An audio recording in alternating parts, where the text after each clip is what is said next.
Welcome to this channel. Today, I'm going to address the 10 date functions in Excel. Let's get started.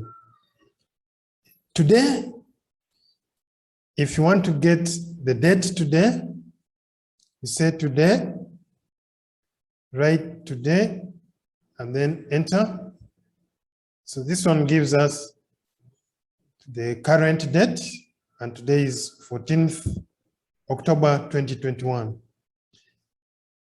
If you want the serial number of a date, we say date, it wants a year, 2021. The month is October 10, the date is 14. This gives us a serial number. What does the serial number mean?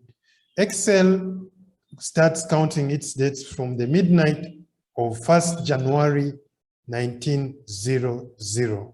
So in other words, it is telling us that from 1st January 1900 to the current date of 14th October, there are 44,483 days.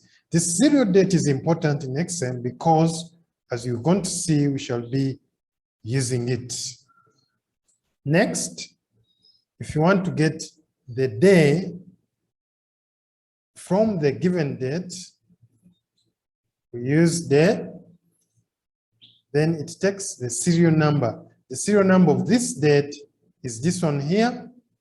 So I pick it, returns 14.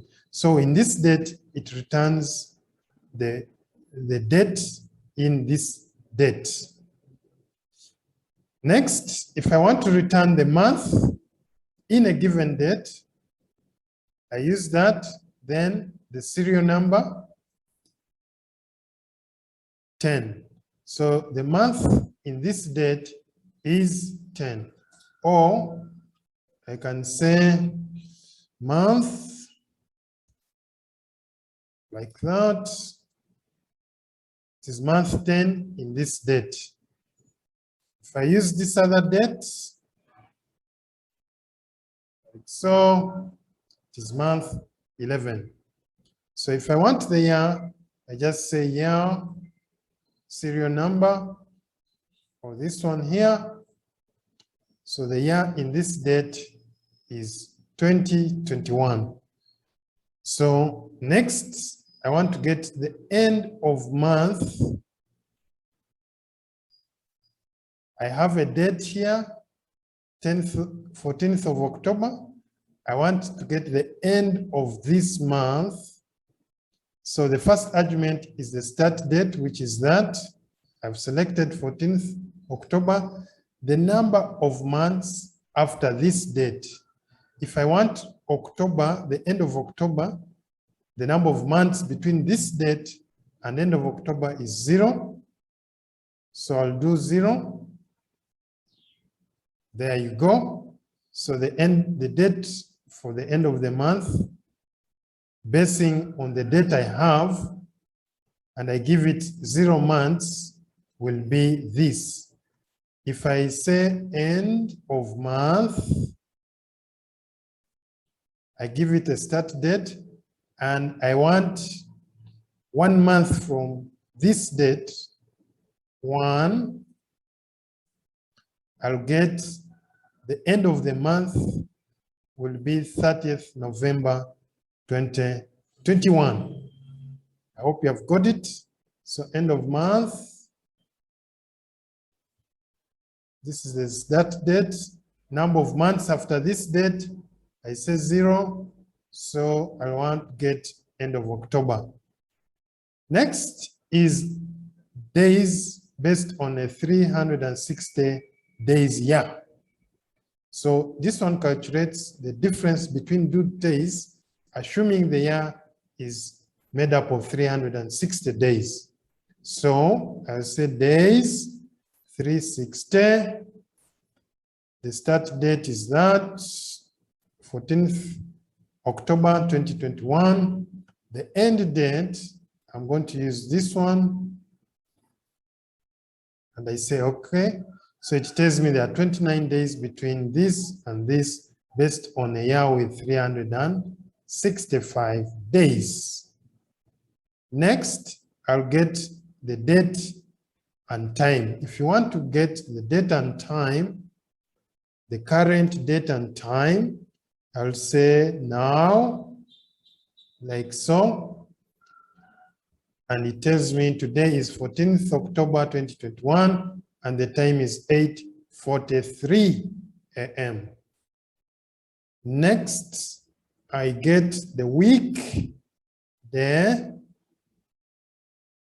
It needs a serial number, which I calculated here. Then I put a comma. Now, the weekday returns a number. So, do I want to count from Sunday? If I put 1 and Sunday is the first day of the week, so it will start counting from Sunday, and today is Thursday, so it will count Sunday 1, 2, 3, like that, and give me what Thursday is. I get 5. So there are 5 days from Sunday. If I want to use Monday as the first day of the week, I count from Monday. I'll use 2.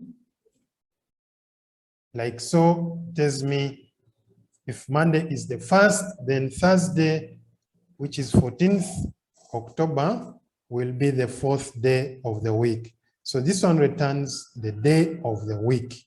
If you give it a given date, it returns the day of the week. Next is the week number. In a given year, what is the week number? It needs a serial number, which I computed here, comma. So if, comma, week begins on Sunday, if it is 1. If I say all weeks begin on Sunday, what number of the week are we in if we give it 14th October 2021? So if I say my weeks start on Sunday, it is telling me that 14th October 2021, there are 42 weeks. So these are some of the date functions we can use in our day-to-day work. This is what I had for you today. Thank you for watching. I hope this video has been helpful. And if so, please subscribe, like, and share, and hit also the notification button. Have a great day.